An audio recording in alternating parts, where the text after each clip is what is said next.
Good evening and welcome back to the Behind the Leazes podcast. We've had a little bit of time off, but we are back now. There's five of us here. We've got Adam, Rob, Ethan and Andy. Adam, we'll start with you first. How you doing, pal? I'm doing alright. Enjoyed my time off, you could say. We're back now with Newcastle. Felt a bit of a dodgy end, I would say, but overall the past month or so has been quite positive for the team. You've been quite busy yourself as well, Adam. You've been, seemingly here, there and everywhere, following Newcastle's first team, the women, the under-21s, the under-18s as well. You've been really busy, haven't you? Yes, I have been busy, thank you. No, international break now, so I'll be staying in Newcastle this week, but Tottenham next week, so it'll be just a week off and I'll be back down London again. Very nice. I must say I'm very jealous. We've got Rob here as well. How you doing, pal? Yes, I'm good, mate. It's good to see all of your smiling faces again. Yeah, good. As Adam's just said there, a few tough results coming out of the end of what was a really good run for Newcastle, but I think it's come at a good time. Normally, the international break comes at a bit of a time where we could have done without it. We normally win a game, then have 2 weeks off, but on this occasion, we've lost against Everton. The lads are off to Dubai, a bit of a break, and then hopefully we can step into some tough games, but hopefully some winnable ones as well. Yeah, let's hope for another 9 unbeaten after this training camp in Dubai. We've got Ethan here as well. Ethan, how you doing, mate? Oh, you're on mute. Yes, there's always one. Getting used to the old mute and unmute thing again. It's been a while, hasn't it? Yes, I'm good, thanks, mate. It's been a while doing one of these podcasts. Missed it. There's been some good football going on. Like Adam said, it ended a little bit bumpy. Last couple of games, 2 1-0 losses, had 2 really late 1-0 losses, which is a shame. But, I mean, you can't really complain after going 9 unbeaten. It's been a fantastic period for Newcastle, which has transformed their season, really. So, yes, I'm good, mate. Thanks. Yeah, it's really nice to see, the morale in the squad, all them team photos after a win. Andy here as well. How are you doing, pal? I'm good, mate. I'm good. How are you? Oh, well, I'm all right. You know me, always smiling. It is good to see everyone back on the podcast. It's going to just be like a general discussion. A general discussion. Sorry, I can't get my words out. A general discussion on this podcast today, just about Newcastle. The sign-ins, Eddie Howe, things like that. And we'll start with Eddie Howe. Of course, he came in. He was the sort of first big change, wasn't he? When the new owners came in, he was the manager who is going to hopefully take Newcastle to the next level and keep them up in the Premier League this season. Adam, we'll come to you. What do you think of Eddie Howe's start to life at Newcastle? His family's here now, I believe, and he's looking like he's settled in, hasn't he? The thing with Eddie Howe that I think impressed Newcastle fans the most is first impressions. I think he made the perfect first impression when he came in. I've already said this a million times now. First day at the training ground, he was there 12 hours in his first day.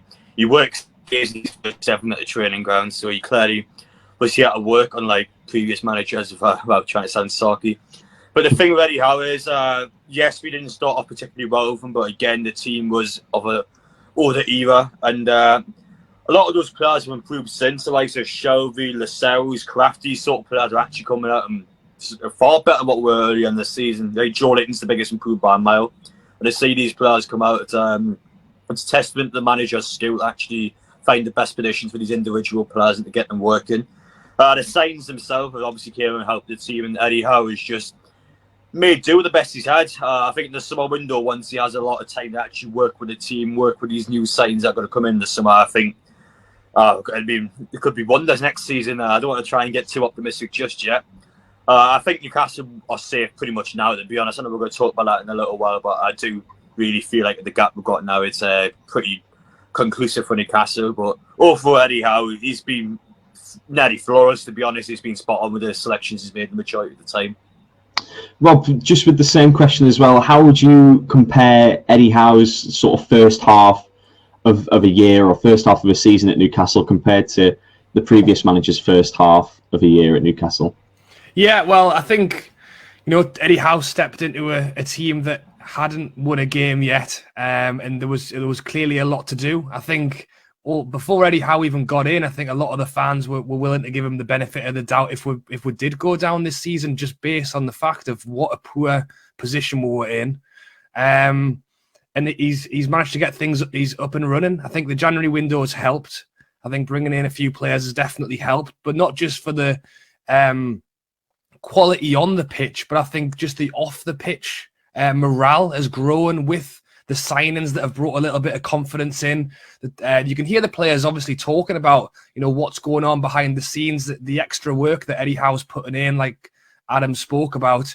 And it was one thing that I heard Lascelles say quite recently about, during COVID, it was pretty much a situation where the players would train from home, they would go in, play a 90-minute game with just a bunch of blokes they don't know, and then go home again. And I think one thing that Eddie Howe has done is just created like an actual team. People are actually playing for each other. People want to help each other on the pitch again. It's one thing playing for yourself and wanting to have a good game, but it's another thing, you're looking at like Dan Burn and Shaw. Like Shaw was not playing well at all. And now I would possibly say, now that Dan Burn's put his arm around him, come on, we can do this together. Just creating that kind of system is really helped all over the pitch. So I think Eddie Howe's come in, he's done the simple things right, and it's definitely paid off. Of course, that wasn't the only big change since the new owners came in. Of course, the January transfer window happened, and we managed to get 5 quite decent players in, haven't we? Bruno Guimaraes, of course, Matt Targett on loan, Dan Burn, who were the other 2, Chris Woods and Kieran Trippier as well. Ethan, we'll come on to you for this question. How do you think they've performed since they've joined, and do you think they've been all quite a good addition to the squad? Yeah, definitely. I think I rated the transfer window after it was done. I gave it a 7. I said we missed out on some key players, such as a attacking midfielder or maybe a winger. But my God, they've done amazingly well. And that, again, the credit has to go to the manager. These aren't unbelievable players that we've bought. Dan Burn isn't an unbelievable centre-half. Matt Targett isn't a top-quality left-back. Chris Wood isn't a prolific goal scorer. But he's got them working as a team, and it's worked really well. The players have gelled from the off. A lot of credit needs to go to the manager, if not all the credit, for getting these players played together so well from the off to go on the best run in the Premier League, the only team to go for that period. We were the best team on form, and it's not the best side in the Premier League. We've spent a lot of money. Of course, we've spent a lot of money, but we spent it on players that we thought would improve us in each area. We're not getting the world-class players in yet. Obviously, Bruno Guimaraes might be the start of maybe getting that squad together for the long haul, for going to Europe. But this is a team that was put together to keep us in the Premier League and to fight to keep us in the Premier League. And somehow they've managed to perform as one of the best teams in the league recently. So Eddie Howe's done an unbelievable job, and that transfer window that I rated a 7, oh God, it might have to be a 10, having that manager in charge, getting them to play so well together. And Andy, just on the same topic as well, who do you think has been the best performer out of them January transfers? Dan Burn, it's got to be. Probably might have been Trippier had he not brought his metatarsal, but he's been class, hasn't he? He's brought that calm and composure to our back line, which we haven't had since probably Colaccini was there. Shaw's now, you've seen the confidence he's got because Dan Burns there can control the defence, which means Shaw can go further forward with the ball, which he likes to do. And with Dan Burn being there, it makes the whole squad play better. I think when he's on his game, the squad's on their game. And Ethan, I just want to go back. You mentioned about Fabian Shaw, before the transfer window. I'll assume you do like him, but you maybe didn't trust him that much. Do you trust him maybe a little bit more now that he's got, a partner like Dan Burn with him there in defence? Well, I can't believe how much it's transformed, Liam, because to be honest, Dan Burns, obviously every centre-half can play in a back 4, can't they? It's not like you're a centre-half who can only play in the back 5. But the likes of Dan Burn was playing in a 5-back at Brighton. Fabian Schär only really flourished at Newcastle in a back 5 under Benitez. But now you put the two together, and they've been unbelievable. They've been so good. I didn't trust Fabian Schär at all. But Dan Burn, I was having a look at his stats on FBref when they've got like the percentiles. He's a top centre-half. If you look at those stats, he honestly is. You could argue at Brighton he was 3rd or 4th choice, maybe 4th choice, because he wasn't playing every week. And like I said, they play a back 3 usually. But together, they've been absolutely phenomenal. Goes back to the manager, Liam. That's what's got them playing. Fabian Schär's not a terrible centre-half. He was playing terribly under the previous manager, so was Jamal Lascelles. Jamal Lascelles is getting there. Obviously, he's out the team at the minute. But Fabian Schär, wow, he's been fixed up because of the manager and a new centre-half partner. You talk about percentiles and stats. I think another player who's really benefited from that is, of course, he wasn't a January signing, but Joe Linton. I was watching a video on, looking at his stats compared to when he was playing as a bit of a striker or winger compared to now when he's in a midfield. And he is meant to be one, just by stats, he is one of the best midfielders in the world now. Wow. So, well, in terms of winning the ball back as well, isn't he like one of the best tacklers in the Premier League? This is what I mean, Liam, when we have to give credit to the manager, because this is ridiculous. The transformation is unbelievable. We were sat here weeks ago saying we're down, we're done.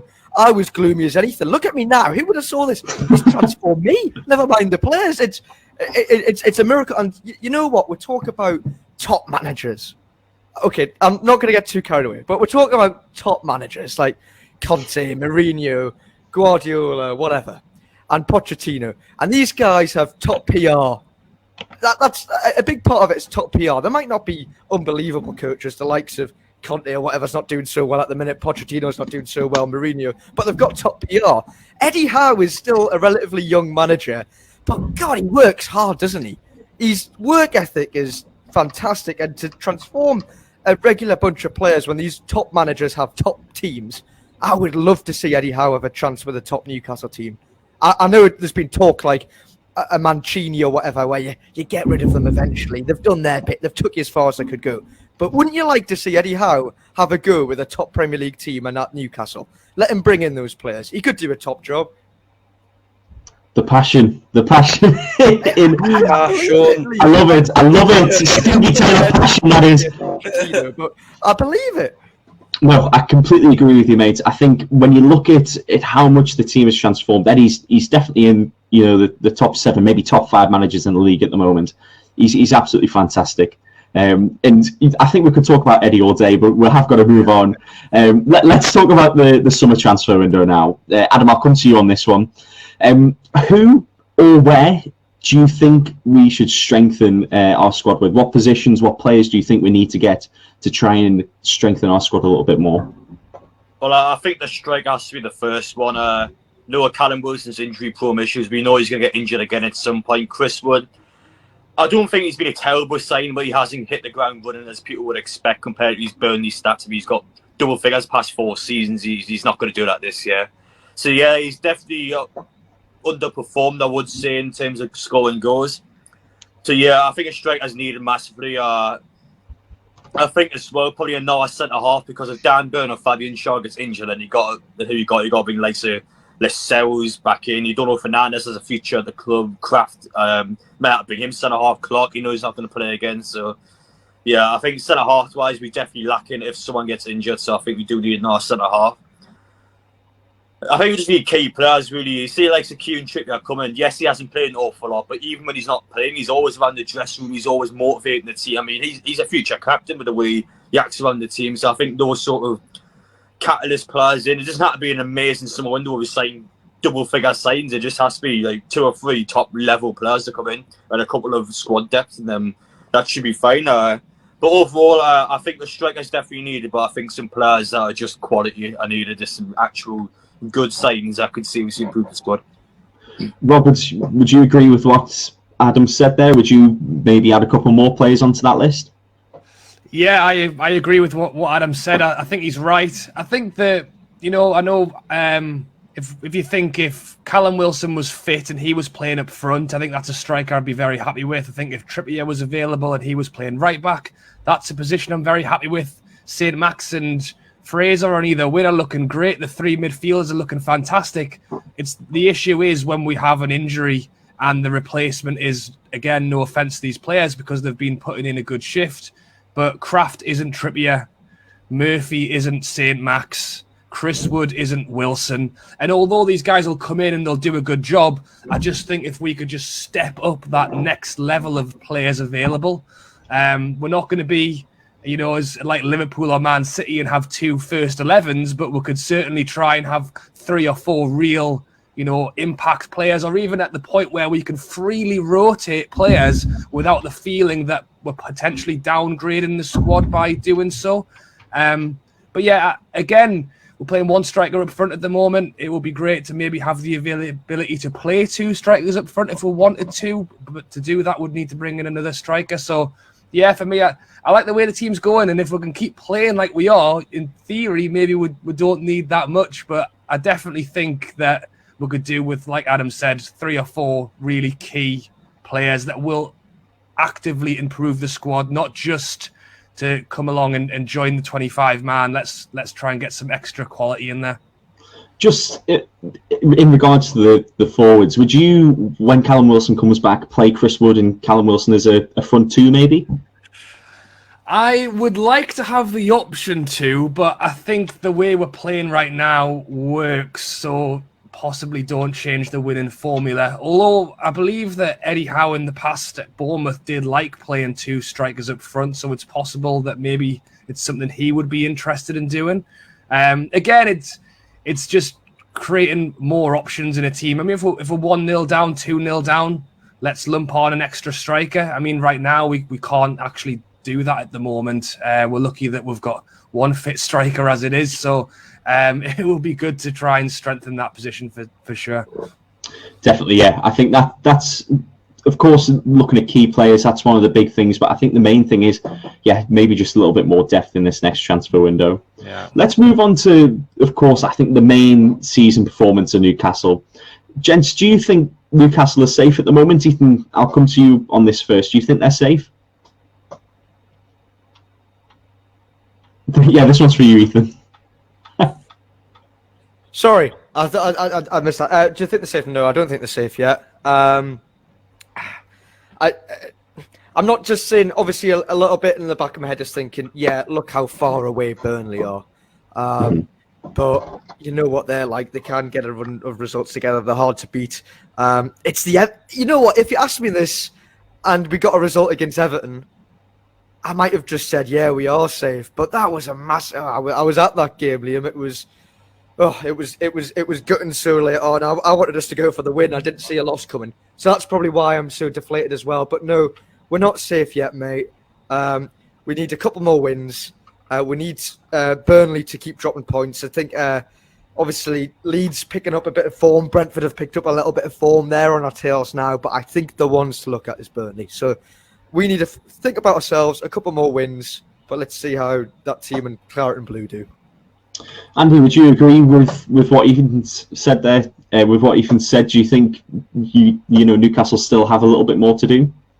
Yeah, I'll be happy when we get to that 38-point mark, which is usually what you need when you to secure your safety. I mean, I agree with what Ethan's saying. Burnley's a massive one we need to keep an eye on, especially with Ivan Toney's came back playing for that team that's nothing special, according to him apparently. Leeds as well seem to be picking up bits of form. I mean, if we go off the 2 games, the games before our last 2, we'll be safe. Like I completely still believe we'll survive comfortably.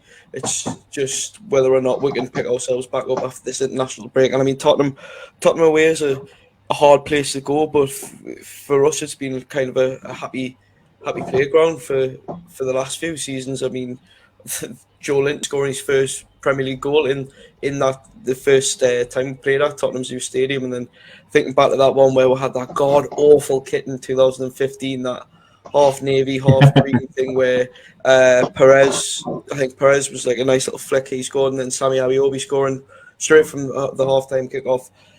So yeah, Conte seems quite weird in regards to his role at Tottenham. He doesn't quite know if he wants to be there or not. Quite like Lukaku at Chelsea, it seems like everyone's kind of not over Inter Milan at the minute. But yeah, I think if we came and asked the same thing end of next month, we'll be smiling and probably more focused on going into the summer and next season rather than May. So I want to move on to this next topic now, and I'm going to go around the room with this. It's about Alan Saint-Maximin. So the question is how to solve a problem like Alan Saint-Maximin. I just want to go around the room first and just see, Adam, I'll start with you. Do you think Alan Saint-Maximin is a problem, or do you think that's maybe a bit silly? I don't think it's more so the player being the problem. I think it's the system that's kind of a problem. I don't know what's going on at the minute. Something's not working when he comes in the pitch. He doesn't seem to be fitting into the squad well. And I think both times against Chelsea and Everton, when he's came off the bench, we play worse when he's on the pitch. So I don't know what's going on there. I don't really think it's down to the player. I just think overall as a team, we just seem to drop off for whatever reason when he's on. Against Everton especially, that was just a bad performance. I think especially in the second half, we really let ourselves down. Chelsea's fair enough because we've been screwed in the game, and again, it's against the Champions League winner, so that one's fair enough. But the Everton game itself, I just thought we were awful in that second half.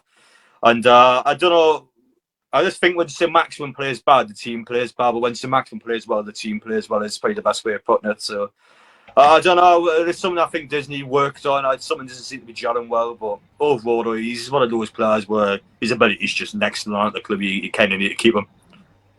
Rob, do you think Saint-Maximin's a problem at the club? And if so, what do you think needs to be done to try and make him maybe work with the squad a little bit better? I don't think he's a problem, but that is the question though. How do we get him playing again? I think football's about confidence, and I just think Saint-Max is just on a bit of a low in confidence at the moment. Let's not forget that he has been away with an injury as well, and he has been making his way back from that. So part of me hopes a little bit that he hasn't been fully there, and that's why he's not been starting the games, because for me, a fit Saint-Max still starts these games. We've brought him on at the end. It's a tough one because, on one hand, we'll play Jacob Murphy, who will probably play a safer game. He probably won't give the ball away as much. He'll probably track back a little bit more. But at the end of the day, he's not going to create as much. He's not going to score as many goals. And if I had to pick who I'd put in the side, it would be Saint-Max every time, whether he's in form or not.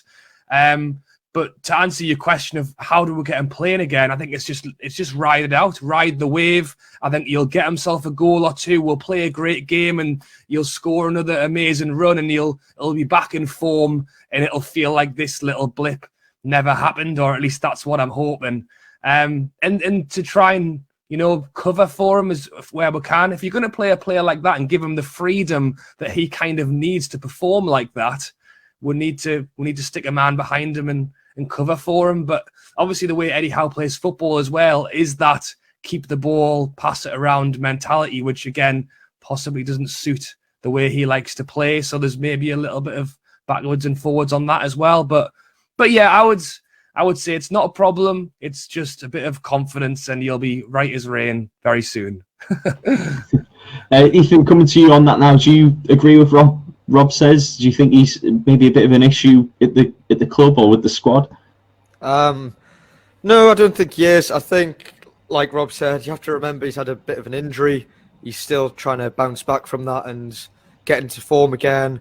I think you have to remember at the start of the season when Newcastle were terrible, he was probably one of the only good players that we had. Even in a bad team, he can be amazing on his day. Such a brilliant individual.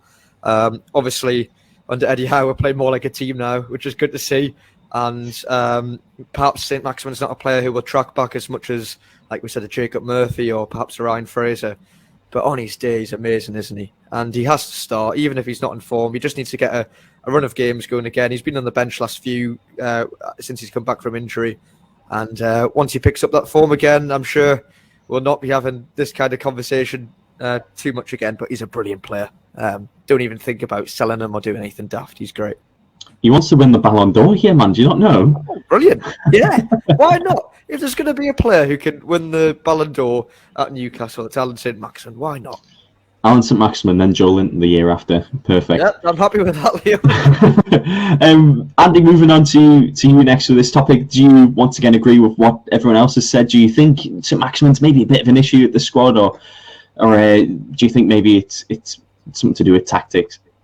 No, man, he's not an issue. This Newcastle Twitter, the last couple of weeks since we lost to Chelsea and then the Everton one, it's just been absolutely ridiculous. The comments that have gone towards Maximin, and he's obviously been quite upset about it. The way he's been on social media, put that video up of him running. I think people were questioning his fitness and stuff, and just I don't get the whole negativity towards him. Like, people attacking him, saying we need to sell him in the summer and stuff, because you see how well he's developed since coming to the club. He's been here for near enough 3 years now, and he's developed every season. So we could go again into next season with him, and he could be absolutely world beater. He's the only player we've got at the minute that has the capability of being a game winner and like changing the game completely.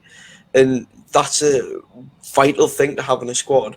So we can't go about just selling them. And the way that some fans have dragged his name through the mud the last couple of weeks is totally undeserved. Every player's allowed a couple of naff games here and there, and especially when you're coming back from injury, which Maximin has. Like, you're gonna be slow coming back into it. I fancy him honestly to score against Tottenham just out of pure like frustration, because it's getting to the point where some fans' treatment of Maximin is getting quite close to how Jose Perez was getting towards the end of his stint with us. And I wouldn't be surprised if Maxi starts pulling out the fingers in ears and stuff. But look, we've got this absolute world beater on our hands, and he just need, like the lads have said, just needs the confidence going forward. And we've seen already the glimpses of what he can do against top opposition as well. I've got no doubts that Maximin can be, maybe not a Ballon d'Or winner, we'll see at Newcastle, but certainly lead us to great things. I was thinking more of a Ketsbayer celebration rather than a Perez celebration. Taking his top off, kicking the signs and everything. That would be something, wouldn't it? We've spoke about who we'd like to see come in this next transfer window, but I think there's going to be a lot of change. I think in the squad that we currently have this coming summer. So who stays and who goes this summer? Adam, I'll start with you on this. Well, we can't get rid of everyone at once. I said in my video, I think I said about sell out half the team. Realistically, I think a lot of them need to go, but we can't get rid of them all at once. It would completely destroy the team cohesion. So I think probably about 5 or 6 will go in the summer, and I think we're bringing around about the same amount. I know Dwight Gale scored a couple of days in his friendly match, but I don't think there's one last dance for him. I think he's going to go. Yeah, that was one I would get rid of. I think a goalkeeper has to go. I think 4's too many in the 25-man squad, so one of Doro, Gillespie, I would personally get shot of. I think Hayden actually has got a long-term future. I think when the fact that players like him won that Dubai trip as well, I think it's quite smart from Eddie Howe to get these players involved with the team. But I think Clark's definitely want to sell. I'll be shocked if he plays next season. He's completely lost it this year for me. All ones I'll keep an eye on. It just depends what he wants to go for, but I think Gale and Clark are two I think would definitely go in the summer personally. So Gale and Clark, I think, yeah, it's pretty obvious those two. Ethan, coming to you next on who stays and who goes. I'm going to just say a name to you now. Miguel Almiron. Does he stay or does he go? Goes. What's your reasoning for that? Are you just going to rattle them off, and am I going to say? Almiron, Murphy, no. No, I think, yeah. What's your reasoning for Almiron in particular? Because there's been a couple of murmurs about will he stay, will he go? There's been some interest from Spain, I believe. Yeah. I think Eddie Howe doesn't favour him. He's never really in the team. He'll make the occasional substitute appearance. Did he start against Chelsea? Maybe. I think Almiron's a really good grafter. I think he's a brilliant grafter, but he just doesn't have the end product, does he? Sadly, he doesn't really have the final ball, or he doesn't really find a goal. Although he nearly did against Chelsea. But yeah, that's the problem with Almiron. There's better players that we can bulk up in those wide areas, which we need to do now. I was crying out for a Jesse Lingard. We need this window to try and get maybe another good attacking midfielder and another good winger, and Almiron's just surplus to requirements, sadly. Yeah, he started the Chelsea and Everton game, and I think he's just too weak for the league. I think that's always been his problem. He's very small, he's very quick, and like you said, he's a really good grafter, but I think he's just too weak for the league. Yeah. I think that's the big problem. Maybe in a league like the Liga, maybe you look into France, he might do well there, but in the Premier League, it's too physical, I think, for him, unfortunately. But yeah, like you said, he is a good grafter. Moving on to the final topic as well, it's about Chris Wood, one of the January signings. We'll go to Rob and Andy on this one. Has he been a positive or negative for the club? We'll start with Rob. Has he been a positive or a negative? Well, he's definitely been a positive, because the alternative was we had no striker. So do I want no one up front, or do I want Chris Wood up front? I'll take Chris Wood. But yeah, I know what you're saying, because at the end of the day, I think he splits the opinion of Newcastle fans at the moment, and I'm still, to be honest, a little bit unsure of what side of the fence I sit on. So we'll have to let Andy let us know which side he's on. But I think the two sides are he's a handful. He gets himself about. He wins the headers. He creates space, and he's trying to do what he can. The other side is he cost 25 million and he's only scored 1 goal in 10 games. So I think there is a split. What I will say as well is that I do think that the price tag is almost pulling him down a little bit. It's similar with like Kraft at left back. We only paid 5 million, and I feel like whenever he has a half decent game, it's he did well, didn't he? I think if Kraft cost 25 million and he had a half decent game, it would it wouldn't get noticed. So I think it's similar with Chris Wood. It's like we're kind of constantly comparing him to what was a very high price tag. If we'd paid 5 million for him, would he be getting possibly the same criticism? I don't know, but yeah, he's been a positive. I'd love to see him score more goals. I do think he's getting away with it a little bit as well, or he was when we went 9 games unbeaten. I think if we'd lost 10 games in a row, there would be an absolute uproar on why he hadn't scored yet. So I do feel like he's like flying under the radar a bit, and I could really do with him. I know he scored for his all-time leading goal scorer for New Zealand now, isn't he? So another 2 as well yesterday. Yeah, so I'd love for him to kind of bring a bit of that confidence into the Newcastle side as well. Yeah, I think maybe he might have just needed an international break just to maybe get his confidence up. We might see him bag a couple against Spurs next weekend. Andy, we'll move to you the same question. Chris Wood, positive or a negative for NUFC? Firstly, I think as Newcastle fans, price tags are the last thing we should probably be judging players off of now. If we're not learned our lesson with Joe Linton, yeah. And now I'm not saying that Chris Wood's ever going to maybe turn into an absolute brilliant centre midfielder, but I think if you separate Chris Wood away from the price we've paid for him, I think he's had a solid start. I would say he's been the reason for a few of our goals in the good run that we had, because he's bringing the ball down, he's knocking play on, he's pulling defenders away from the main play of action. For me, he's been great. Yes, of course, we all want to see him score the goals as well, but he's been providing, maybe not directly assisting goals, but he's been part of the play for nearly every goal that we've had. He's been in there, and he's a handful, which we haven't had from a striker in quite a long time, probably since like a Demba Ba, someone like the big but like can shrug them off, and he's got something about him. I like it, and centre half seem to not like to play against him, and which is perfect when you've got someone like Maximin and Joe Willock's coming back into the play now, because he's finding space where he hasn't for most of the season. So for me, I think Chris Wood's been a great signing. It's just, yes, couple more goals to see us through at the end of the season, and then look, we're probably going to sign a striker in the summer. I know there's a lot of links to the likes of Darwin Núñez.